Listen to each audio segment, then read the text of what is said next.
법이 너무 어렵게 바뀌니까 세무사님들이 그거를 이제 대리를 하다가 실수를 하는 경우가 생겨요. 그런데 가산세가 나오잖아요. 그 세무사가 물어줘야 돼요. 실제 물어주는 사례가 너무 많고요. 아, 실제로. 뭐 진짜 한 2, 3억 물리면 그 휘청한다는 얘기도 있고 그런데 어쨌든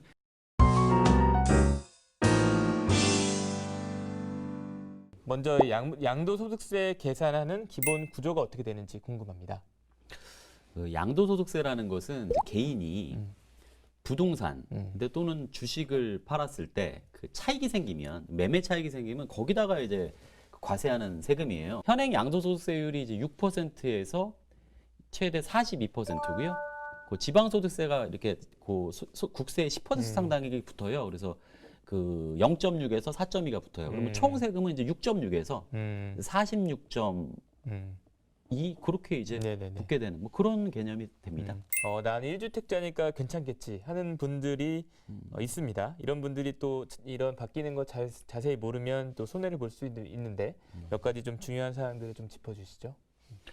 일단은 그 기존의 1주택자의 경우에 그 9억 원이 안 넘으면 원래 비과세고요. 이제 양도가액이 9억 원이 대부분 이제 넘다 보니까 양도세를 좀 내야 되는데 그때 이제 장기보유 특별공제가 기존의 이제 보유기간별 공제에서 이제 거주기간 따로 보유기간 따로 이렇게 계산하는 걸로 이렇게 바뀐다는 게 첫 번째. 그러니까 기존의 2주택자는 그렇고요. 이제 다주택 상태라고 하면 세금을 일단 낸다는 건 당연히 알고 계시는 것 같고요. 조정 대상 지역의 경우에는 세금을 진짜 많이 내게 되는데 그러다가 보면 결국엔 한 채가 남게 되는 상황이 올 거예요. 그러면 1세대 1주택 상태가 될 텐데 근데 이제 2021년 이후에는 다주택자가 그때 다주택을 해소해서 1주택이 된다 하더라도 그러면 1세대 1주택 비과세 판단 시에 보유기간 계산을 1주택이 된 날로부터 한다라는 거예요. 즉 원래는 보유기간이라는 거 내가 산 날로부터 판날이어야 되는데 이게 이제 2021년서부터 그러니까 바뀌기 때문에 3주택이었을 경우 다 팔고 한 주택이 남았는데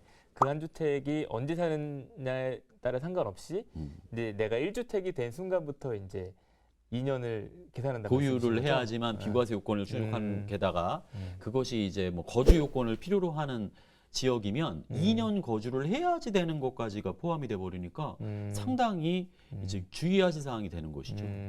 기준점이 달라지는 거네요. 그렇죠. 또 뭐 양도소득세 최고세율도 변경된다고 들었습니다. 그 지방소득세 빼고 6%에서 42%라 그랬잖아요. 그게 이제 5억 원이 넘으면 42를 적용하는 거예요. 5억이든 10억이든 20억이든 100억이든. 근데 그 중에 구간 하나 더 만들어서 10억이 넘으면 45로 한다. 이렇게 돼버리니까 이제 6에서 45가 되면서 구간이 하나 더 생긴 거죠. 거기다가 이제 지방소득세가 이렇게 붙는다 그랬잖아요. 10분의 1 정도. 그러면 6.6에서 지금 45에 4.5로 곱하면 49.5잖아요. 반이 나오는 거죠. 2021년이 되면 이제 분양권은 그 입주권과 좀 차이가 있는 게 입주권은 내가 그 이 재개발 재건축 지역에 대지 지분을 갖고 있는 거예요, 조합원이. 근데 이제 분양권은 대지 지분 같은 건 없고 그냥 건설사가 이제 아파트 진다 그러면 쉽게 말하면 뭐 청약해서 나 그거 살게라고 했더니 그래 네가 먼저 살 권리가 있어라고 당첨된 권한인데 그쵸. 그걸 이제 그것도 집될 거 아니냐 앞으로. 그것도 주택수에 포함할게라고 이렇게 돼버리면 종래에 이제 집이 한 채 있었어요, 오래된 집이. 근데 이사를 가려고 이제 분양권 하나 받았어. 그러면 이제 종전집을 팔 때 옛날 같으면 분양권은 주택이 아니니 1세대 1주택자인데 1세대 2주택자야? 이렇게 이제 되는 내용이 되는 거예요. 1월 1일부터 바뀌는 게 있고 또 이제 지금 6월 1일부터 다주택자 양도세 중과세율이 강화된다고 들었어요. 그것 때문에 지금 이제 집을 팔지 말지 엄청난 고민하고 계신 분들이 많을 텐데 6월 1일부터 또 바뀌는 것들이 어떤 게 있을까요? 기존에 이제 다주택자분들이 그 조정 대상 지역 내 다주택자분들을 말합니다. 그 주택을 팔 때 양도세가 중과세가 되는데 기본세율 6에서 42가 이제 2주택자의 경우에는 이제 10% 포인트를 얹어 가지고 16에서 이제 52. 3주택자 이상인 경우에 20% 포인트를 얹어서 26에서 62 이렇게 됐던 것을 각각 10%씩 더 올린다는 거예요. 그럼 2주택자는 뭐 26에서 62가 되겠죠. 네, 그렇죠. 그다음에 이제 3주택자는 그 36에서 이제 네. 뭐 지금 72 기준 지금 현행 네. 법만으로도 게다가 지방소득세가 각각 거기 10분의 1이 붙으니까 그러니까 막 최고가 70인데 7점이 붙어 보세요. 그럼 뭐 80%가 세금이죠. 뭐 그뿐만 아니라 지금 원래 그 주택이나 입주권은 종래는 뭐 1년 미만 보유하면은 뭐 한 40% 과세하고 그다음에 1년 이상 되면 기본세율 6에서 40 이렇게 했었단 말이에요. 기본세율이 그랬었어요. 근데 그게 이제 아니다. 주택이나 입주권이 투기의 대상이 되더라. 그러니 이거 1년 미만 보유하면 70%로 하겠다. 그럼 지방소득세까지 하면 77. 그다음에 2년 미만 보유하면 60으로 하겠다. 뭐 이렇게 2년 이상 보유해야 이제. 그러니까 짧게 갖고 있다 팔면 안 된다. 한번 가지면 쭉 가라. 그 집으로 이제 가서 이렇게 하고, 그러니까 투기의 대상으로 사고 팔고 이런 거 못하게 하겠다라는 거고, 분양권은 이제 동네에는 보유기간별 세율 아니면 조정대상 지역 내 분양권 같은 경우에는 그거를 이제 차익을 얻으려고 투기한 거다 이렇게 봐가지고 50% 지방소득세까지 55 과세했거든요. 근데 이제는 이제 아까처럼 이제 분양권은 단기 보유하면은 70이고요. 그 다음에 이제 1년 이상 보유해도 기본세율은 안 가요. 무조건 지역 불문 60. 그러다 보면 이제 뭐 사실상 이제 팔아야 되냐 말아야 되냐 고민하시는 분들이 많으세요. 이제 그런 문의 때문에 사무실에 많이 찾아오시는데 사실상 뭐 세금을 7, 80%를 내가면서 팔려고 하시는 분들은 그렇게 많이는 없어 보이고요. 지금 이제 상담을 해보면 어떤 퇴로가 없는 형국 같다는 생각이 듭니다. 법이 너무 어렵게 바뀌니까 세무사님들이 그거를 이제 대리를 하다가 실수를 하는 경우가 생겨요. 그런데 저희는 세무사는 다른 직업과는 달리 세법을 다루다가 실수하잖아요. 가산세가 나오잖아요. 세무사가 물어줘야 돼요. 그러다 보니 어떻게 되겠어요? 돈을 뭐 30만 원, 50만 원 받고 양도세 대리를 해줬다가 아까처럼 세금은 1,000만 원인 줄 알았더니 5억이 나왔더라. 그럼 가산세가 5천만 원이 기본적으로. 그걸 물어줘야 되잖아요.